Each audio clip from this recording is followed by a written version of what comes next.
स्वागत है दोस्तों अनअकैडमी यूपीपीएससी लाइव में।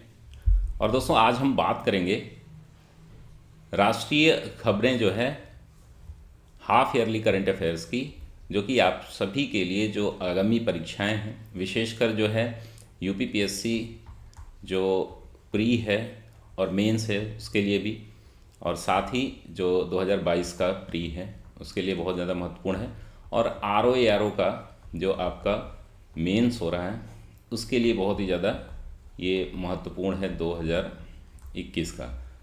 तो इन दोनों ही क्लासेस के लिए बहुत ही ज़्यादा इम्पोर्टेंट है एग्ज़ाम के लिए। हम इसको 3 पार्ट में देखेंगे, पार्ट 1, पार्ट 2, पार्ट 3। और इसमें कुल जो है 18 से 20 एक पार्ट में इम्पोर्टेंट न्यूज़ एनालिसिस होगी, जिसके आधार पर आप पूरे करंट अफेयर्स को समराइज़ कर सकते हैं एक हाफ ईयरली मैगजीन के रूप में। तो राष्ट्रीय पे 3 पार्ट होगा, अंतर्राष्ट्रीय पे 3 पार्ट होगा, अर्थव्यवस्था पे 3 पार्ट होगा, साइंस और तकनीकी और इन्वायरमेंट पे 3 पार्ट होगा, और उसके बाद सभी जो पार्ट होंगे person in news, sports news, places in news, award honour, आपका यूपी स्पेशल, स्पोर्ट्स न्यूज़, इन सभी का 2-2 पार्ट होगा। तो ये कुल जो है आपकी क्लास जो होगी कंप्लीट जो है 20-22 क्लासेस में ये कंप्लीट होगी दोस्तों। तो चलिए दोस्तों शुरू करते हैं। नमस्कार दोस्तों, स्वागत है आपका अनअकैडमी यूपीपीएससी लाइव में। मैं आपका दोस्त धनंजय सिंह, अभियान सिविल सर्विसेज का फाउंडर, अभियान समसामयिकी का संपादक और अनअकैडमी का एजुकेटर, आप सभी का स्वागत करता हूं। दोस्तों हमारी पहली न्यूज़ है आज़ाद हिंद सरकार। आज़ाद हिंद सरकार के बारे में दोस्तों सुभाष चंद्र बोस के लिए जो है एक सुभाष चंद्र बोस स्मृति जो है ज्योति भी जलाई गई है। तो ये टॉपिक काफ़ी इम्पोर्टेंट हो जाता है। अक्टूबर माह से लेकर के फरवरी माह तक कंप्लीट न्यूज़ एनालिसिस आपको इस पूरे पार्ट में मिल जाएगी। 21 अक्टूबर 2021 को आज़ाद हिंद फौज की 78वीं वर्षगांठ यानी कि 78th एनिवर्सरी मनाई जा रही है। 21 अक्टूबर 1943 को सुभाष चंद्र बोस द्वारा अस्थायी सरकार यानी कि एक गवर्नमेंट के रूप में स्थापित किया गया था, टेम्पोरेरी गवर्नमेंट के रूप में स्थापित किया गया था। इस सरकार को तत्कालीन 9 देशों ने मान्यता दी थी। ये भी ध्यान में रखना है दोस्तों, 9 देशों ने मान्यता दी थी। आज़ाद हिंद फौज के सैनिकों पर ब्रिटिश सरकार द्वारा भारत में मुकदमा चला था, जिसके लिए लाल किले पर जो है काफ़ी उसके लिए बहुत सारा आंदोलन 1945 में इनके विरोध में आंदोलन भी चला। तो आज़ाद हिंद सरकार जो है इसका गठन कब हुआ था? 21 अक्टूबर 1943 को सुभाष चंद्र बोस जी द्वारा अस्थायी सरकार बनाई गई थी, और 21 अक्टूबर को इसकी 78वीं वर्षगांठ मनाई गई। ये पहली न्यूज़ थी दोस्तों। दूसरा हम देखेंगे सेला मेन सुरंग। सेला मेन सुरंग जो है, सेला मेन टनल, ये जो है कहाँ पर है दोस्तों? तो इसका जो है 14 अक्टूबर को रक्षा मंत्री हमारे माननीय राजनाथ सिंह जी द्वारा जो है इसका उद्घाटन किया गया, और यह जो है अरुणाचल प्रदेश के कामेंग ज़िले में है। तो ये जितने भी पॉइंट इसमें दिए गए हैं दोस्तों, वो शॉर्ट में आपके रिवीजन के पर्पज़ से ये पूरा कंप्लीट नोट्स बनाया गया है, जिसमें आपको बहुत सारी आसानी हो जाएगी चीज़ों को मेमोराइज़ करने के लिए। मेमोराइज़ करने के लिए दोस्तों हम लोग सीधे सीधे जो लोग भी प्लस पर हैं इस पूरी सीरीज़ को देख लीजिए। ये लगभग जो है 32 क्लासेस में आपके रिवीजन के साथ जो है एक सीरीज चलाई जा रही है यूपीपीसीएस जो है प्लस प्लेटफॉर्म पर, जिसमें हम लोग मेमोराइज भी करते हैं, अंडरस्टैंडिंग और डिटेल एनालिसिस करते हैं। सेला सुरंग जो है अरुणाचल प्रदेश के कामेंग और तवांग जिलों को एक देश के एक भाग से दूसरे भाग को जोड़ती है। यानी कि तवांग जिलों से कामेंग जिले, जो कि बौद्धिस्ट मोनेस्ट्री के लिए आप जानते हैं कि बहुत ज़्यादा फेमस 2 जिले हैं ये अरुणाचल प्रदेश के। तो यहाँ से जो है इनके गुजरने का रास्ता जो है वो समय जो है बहुत कम हो जाएगा। तो सेला मेन सुरंग कहाँ पर है दोस्तों? अरुणाचल प्रदेश में है। पहला हमने न्यूज़ देखा था आज़ाद हिंद सरकार, दूसरा देखा था सेला मेन सुरंग, और तीसरे नंबर पर आते हैं दोस्तों हमारी है पीएम गति शक्ति योजना।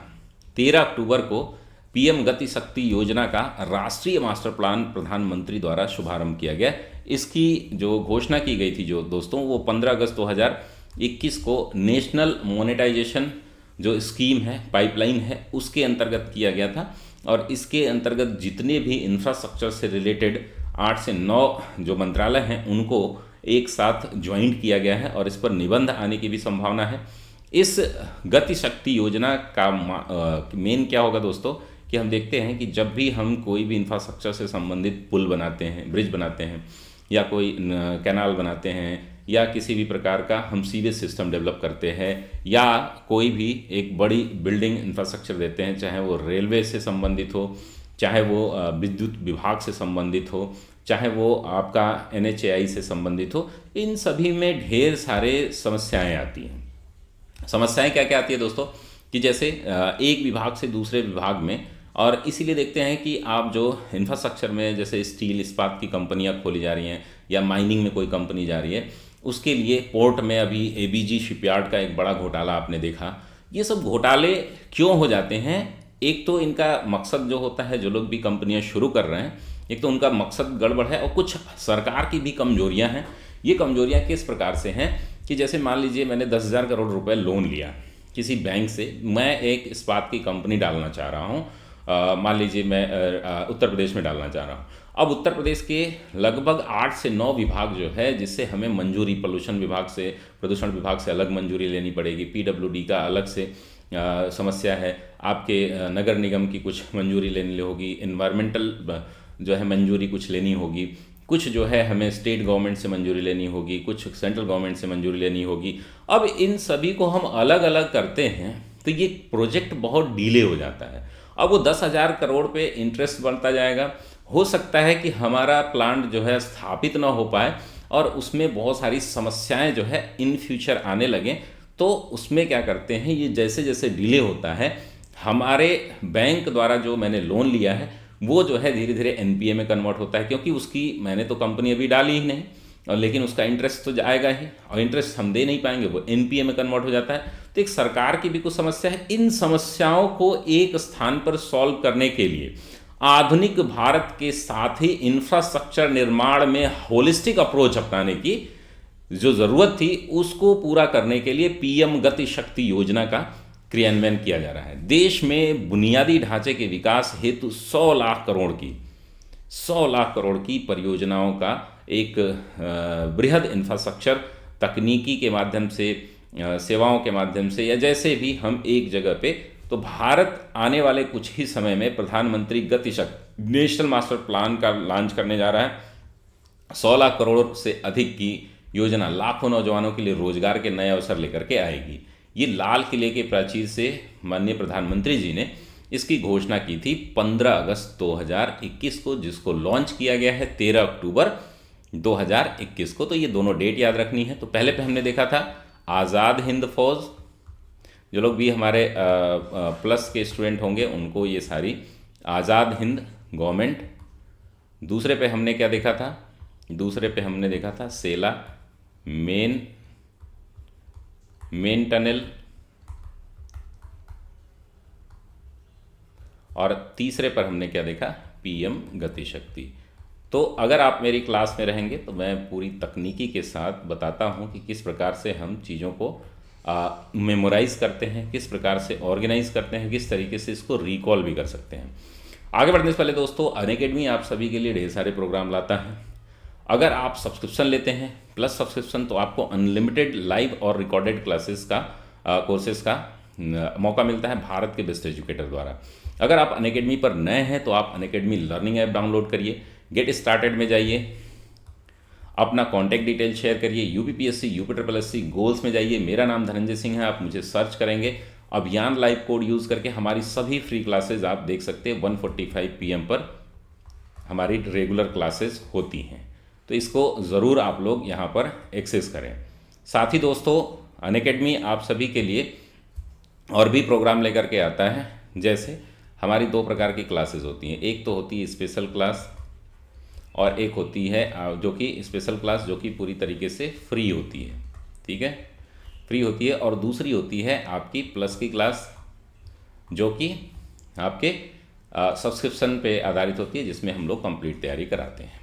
दोस्तों, घर बैठे आप तैयारी करेंगे, लाइव और रिकॉर्डेड दोनों सेशन देखने का मौका मिलता है, बेस्ट एजुकेटर से और इन्फ्लुएंसर से पढ़ने का मौका मिलता है, get access to the best multiple correspondence courses, structured pedagogy होती है एकेडमिक कैलेंडर के साथ, events like workshop, study session, master class देखने को मिलते हैं, अनलिमिटेड क्विजेज होते हैं, स्टडी मटेरियल पीडीएफ फॉर्म में मिलते हैं, और multiple live doubt clearing sessions होते हैं। यहाँ पर हर 4th क्लास जो है हमारी डाउट क्लियरिंग सेशन की होती है।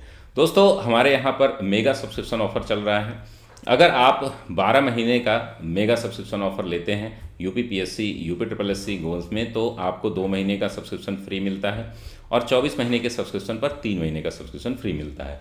वीडियो के लिए एक अलग कैटेगरी बनी हुई है। जो लोग भी वीडियो की तैयारी कर रहे हैं वो लोग 6 महीने के सब्सक्रिप्शन पर 1 महीने का, और 12 महीने के सब्सक्रिप्शन पर 2 महीने का सब्सक्रिप्शन फ्री मिलता है इनको। हमारा यूपीपीएससी आरओ मेंस की 2022 के लिए प्रैक्टिस टेस्ट चल रहा है, इसको आप ज्वाइन कर सकते हैं। फ्री और प्लस टेस्ट सीरीज दोनों मंडे टू फ्राइडे होती है। कंप्लीट सिलेबस का 20 क्वेश्चन 8 बजे 30 मिनट के लिए कराया जाता है। टॉप 3 रैंकर को जो है 25% स्कॉलरशिप 2 साल के अनअकैडमी सब्सक्रिप्शन पर दिया जा रहा है।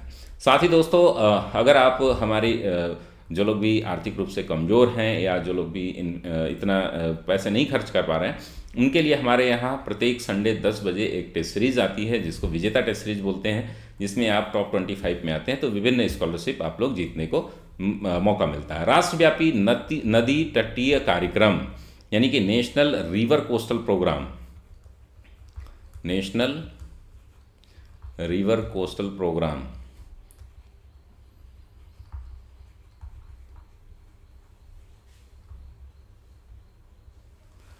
ये दोस्तों इस प्रोग्राम के बारे में आइए डिटेल में देखते हैं। 8 अक्टूबर को उत्तर प्रदेश से इसे प्रारंभ किया गया। ये किसके लिए है दोस्तों? उत्तर प्रदेश के गढ़मुक्तेश्वर ब्रिज घाट, जो कि आपका उत्तर प्रदेश में पड़ता है। ब्रिज घाट गंगा किनारे एक घाट है जो काफ़ी फेमस है। उत्तर प्रदेश के साथ इस कार्यक्रम के सहयोगी राज्य कौन कौन से हैं? उत्तराखंड, उड़ीसा, त्रिपुरा, छत्तीसगढ़। इसका उद्देश्य जो है मछली उत्पादन और उत्पादकता को बढ़ाना, यानी कि फिश जो है प्रोडक्शन के साथ साथ इसकी प्रोडक्टिविटी भी बढ़ाना। फिश प्रोडक्शन प्लस प्रोडक्टिविटी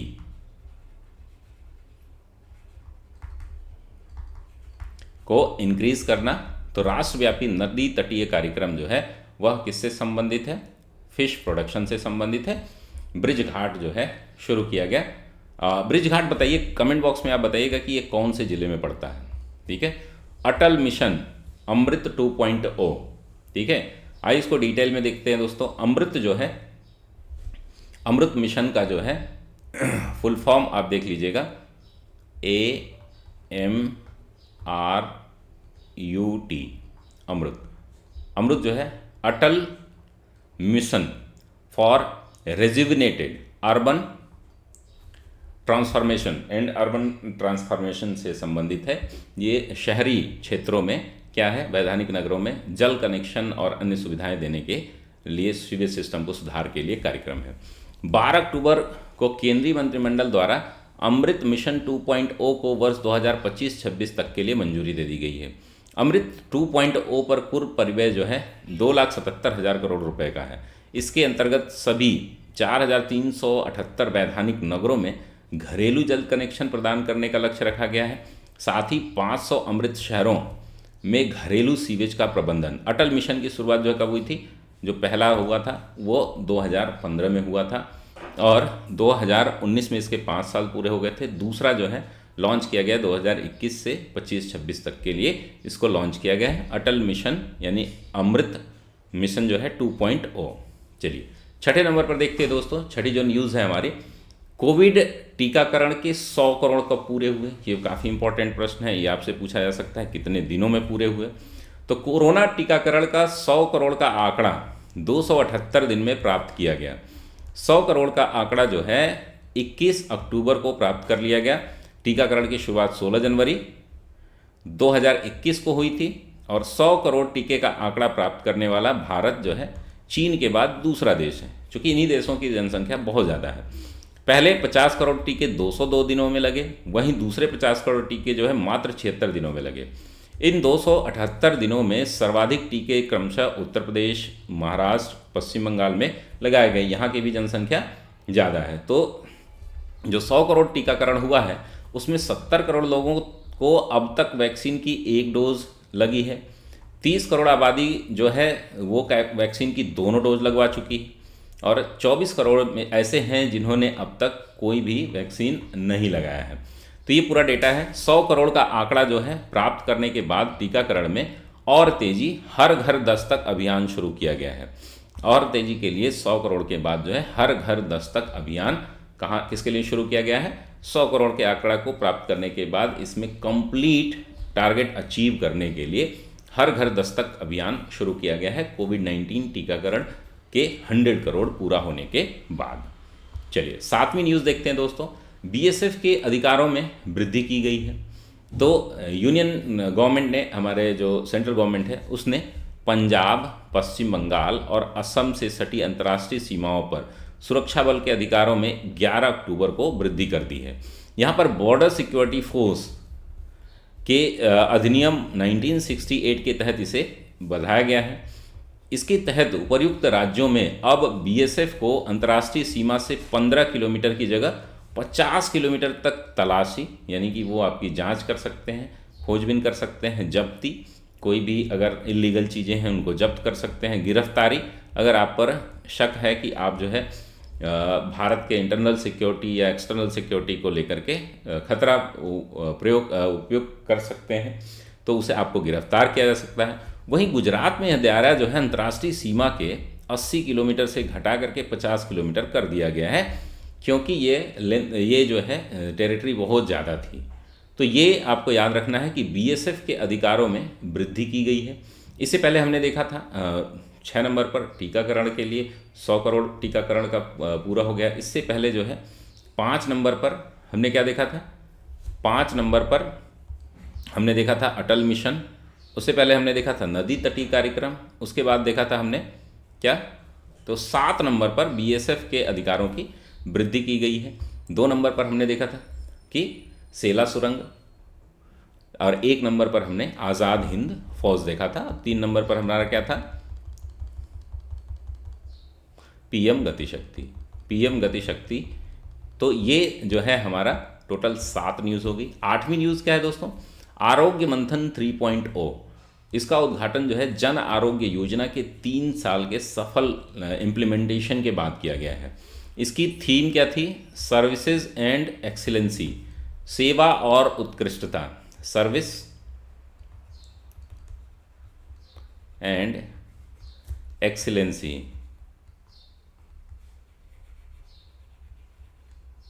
ठीक है, सेवा और उत्कृष्टता इसकी थीम थी। जन आरोग्य योजना की शुरुआत 23 सितंबर 2018 को की गई थी और 3 साल बाद जो है इसका 3.0 के लिए क्या है, सफल इम्प्लीमेंटेशन के लिए इसका जो है नेशनल हेल्थ अथॉरिटी और आज़ादी का अमृत महोत्सव जो बनाया जा रहा है उसके अनुसार इसको कराया जा रहा है। सितंबर में 2021 में इसके 3 साल पूरे हो गए। चलिए अगला हम देखेंगे दोस्तों। तो हमारा 8वां न्यूज़ क्या थी? आरोग्य मंथन 3.0, भू स्थानिक ऊर्जा मानचित्र। आइए इसको डिटेल में देखते हैं दोस्तों। नीति आयोग द्वारा जारी किया जाता है इसको। सहयोगी संस्थान जो है इसरो है और मिनिस्ट्री ऑफ एनर्जी, यानी कि ऊर्जा मंत्रालय द्वारा इसको 3 संस्थान इसमें शामिल हैं। एक तो है नीति आयोग, प्लस इसरो है, प्लस जो है आपका मिनिस्ट्री ऑफ ऊर्जा मंत्रालय, एनर्जी। ये तीनों लोगों के द्वारा मिलकर के शुरू किया गया है। यह मानचित्र देश के सभी ऊर्जा संसाधनों का एक समग्र तस्वीर, यानी कि एक होलिस्टिक जो है पिक्चर पैदा करेगा, प्रदान करेगा, जिसमें नीति आयोग के उपाध्यक्ष जो है कौन है इस समय? राजीव कुमार हैं। तो geo spatial energy map of India, इसको इंग्लिश में लिख लीजिएगा, geo spatial energy map of India.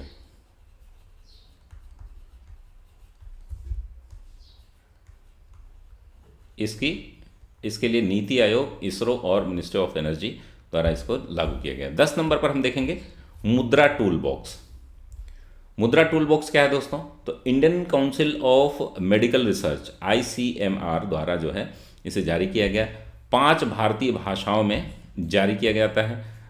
ये हिंदी, बंगाली, कन्नड़, तेलुगु और मलयालम।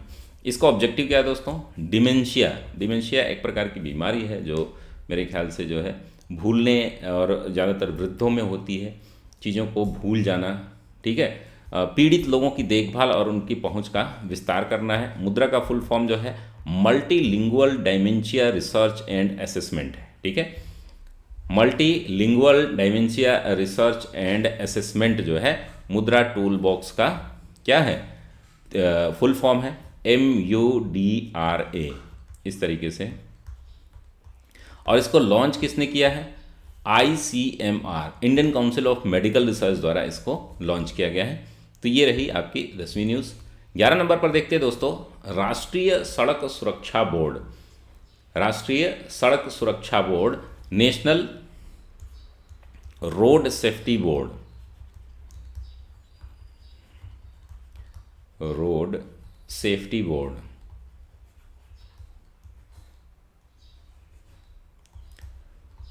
बोर्ड इसकी स्थापना कब किसने की थी? तो ये सड़क परिवहन, मिनिस्ट्री ऑफ आपका ट्रांसपोर्टेशन एंड हाईवेज, राजमार्ग मंत्रालय द्वारा इसको जारी किया गया है। सड़क परिवहन, road transportation and highway ministry द्वारा जो है इसको गठित किया गया है। इसका मुख्यालय राष्ट्रीय राजधानी क्षेत्र में है, यानी कि NCR है। ठीक है, इसका मुख्यालय जो है NCR में है। एक चेयरमैन और कम से कम 3 और अधिकतम जो है 7 सदस्यों का ये बोर्ड होगा। बोर्ड का कार्य जो है नवोन्मेष यानी कि इनोवेशन, सड़क सुरक्षा और प्रौद्योगिकी, यानी कि ये 3 पिलर पे टिका हुआ है। इनोवेशन, रोड सेफ्टी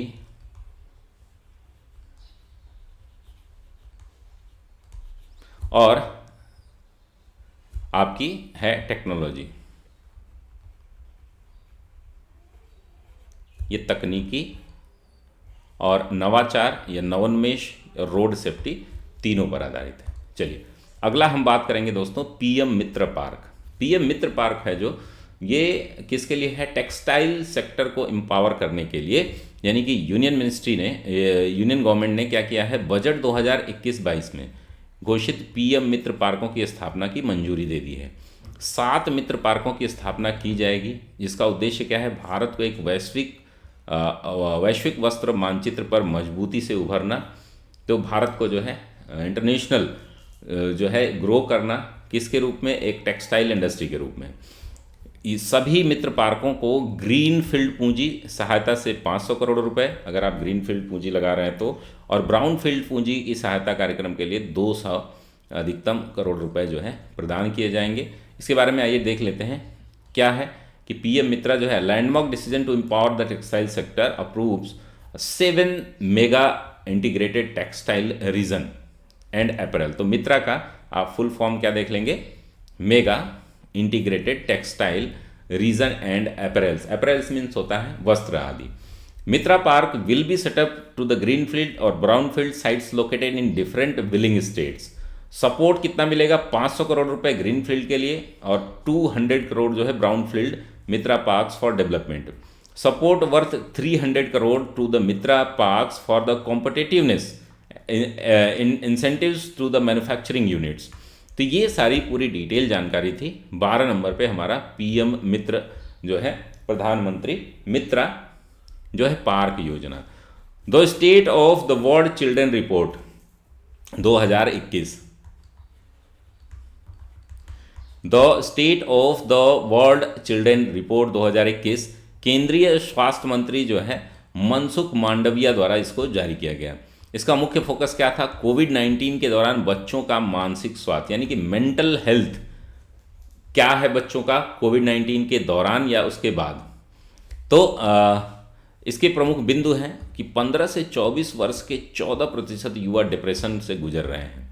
भारत में हर 7 में से एक बच्चा डिप्रेशन का शिकार हो रहा है। 2 इंपॉर्टेंट यहाँ पर आपकी the state of the world children report जो है 2021 के बारे में ये इंफॉर्मेशन है। चलिए 14 नंबर पर हम देख लेते हैं सस्टेनेबल डेवलपमेंट गोल्स जो है अर्बन इंडेक्स, सस्टेनेबल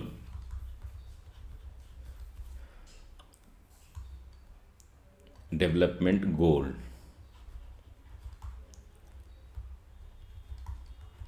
जो गोल्स हैं कुल 17 हैं।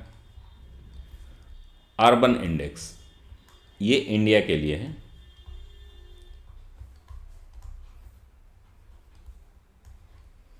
ठीक है, 2021।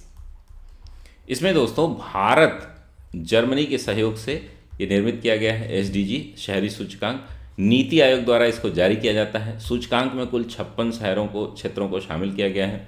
सूचकांक में शिमला पहले स्थान पर, कोयम्बटूर जो है दूसरे स्थान पर और तीसरे स्थान पर चंडीगढ़ है। तो शिमला, कोयम्बटूर और चंडीगढ़। उत्तर प्रदेश में लखनऊ शीर्ष स्थान पर है, इसकी जबकि इसकी रैंकिंग जो है 36वीं है। सूचकांक में सबसे निचले स्थान पर जो है 56वें पर धनबाद और उसके बाद जो है दूसरे सेकंड लास्ट पे मेरठ है। तो आप देख लेंगे लखनऊ 36 और उत्तर प्रदेश में टॉप पर है। वहीं आपका लास्ट में मेरठ जो है सेकंड लास्ट में यानी कि 55वां स्थान है। कौन जारी करता है इसको? नीति आयोग। भारत जर्मनी के सहयोग से निर्मित है sustainable development goals urban index. चलिए अगला हम देखते हैं दोस्तों, यूनेस्को के रचनात्मक UNESCO creative cities network. UNESCO creative cities network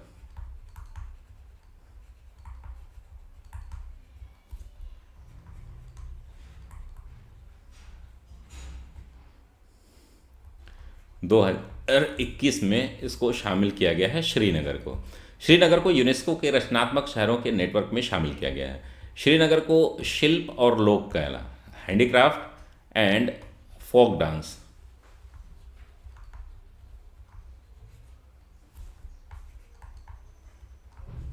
इनका जो है फोक डांस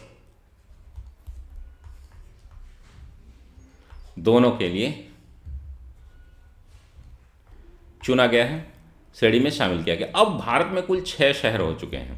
एक तो है पहला वाराणसी, दूसरा है जयपुर, तीसरा है चेन्नई, चौथा है मुंबई, पांचवा है हैदराबाद और छठे नंबर पर अभी 2021 में श्रीनगर जुड़ा गया है। तो United Nation Educational Scientific and Cultural Organization द्वारा जो है श्रीनगर को शिल्प यानी कि हैंडीक्राफ्ट और लोक कलाओं में, फोक डांस में या फोक आर्ट में, फोक डांस नहीं कहेंगे इसको, हम क्या कहेंगे, फोक आर्ट में, लोक नृत्य में नहीं, हमें इसको किस में देखना है, फोक आर्ट में, फोक आर्ट में इसको किया गया है। अब दोस्तों हम बात करेंगे कि अनअकैडमी आप सभी के लिए ढेर सारे प्रोग्राम्स,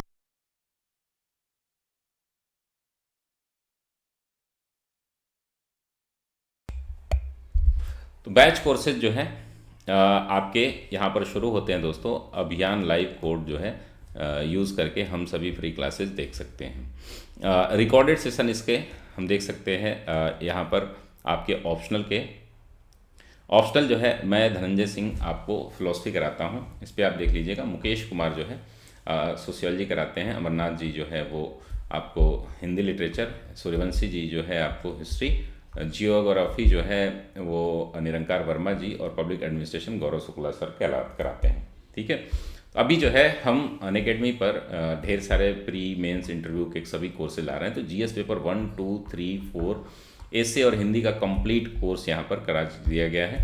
हमारे 2 बैचेस शुरू हो रहे हैं 23 फरवरी को, लक्ष्य बैच और जिसमें मैं आपको इंडियन पॉलिटी करा रहा हूँ, और सारथी बैच जो है हमारा जिसमें मैं करंट अफेयर्स करा रहा हूँ 25 फरवरी को शुरू हुए हैं। इसमें दोस्तों वीडियो का भी सब्सक्रिप्शन है जिसकी कॉस्ट जो है यहाँ पर दी गई है, आप यहाँ पर एडमिशन ले सकते हैं। साथ ही इन सभी के लिए सब्सक्रिप्शन एक ही होता है, अलग से कोई सब्सक्रिप्शन आपको नहीं लेना होता है, केवल वीडियो के लिए अलग कैटेगरी है। 24 महीने की फीस 13,600 है। आप अब इस पर जो है अभी 3 महीने का और 12 महीने पर 2 महीने का फीस जो है अभी एक्स्ट्रा दे रही है। तो 9,350 है एक साल की फीस, आपको 8,415 देना पड़ता है, 12,240 जो है 2 साल के लिए देना पड़ता है। इन सभी के लिए अभियान लाइव कोड यूज़ करें। ये रही कंप्लीट जानकारी दोस्तों। हमारे अनअकैडमी यूट्यूब चैनल को 16 नंबर पर है स्वच्छ सर्वेक्षण 2021, स्वच्छ सर्वेक्षण 2021। बाकी चीज़ें जो है हम लोग थोड़ा दूसरी क्लास में देखते हैं, थोड़ा प्लस का टाइम हो गया है मेरी क्लास का। तब तक के लिए धन्यवाद दोस्तों, स्वस्थ रहिए, मस्त रहिए, व्यस्त रहिए।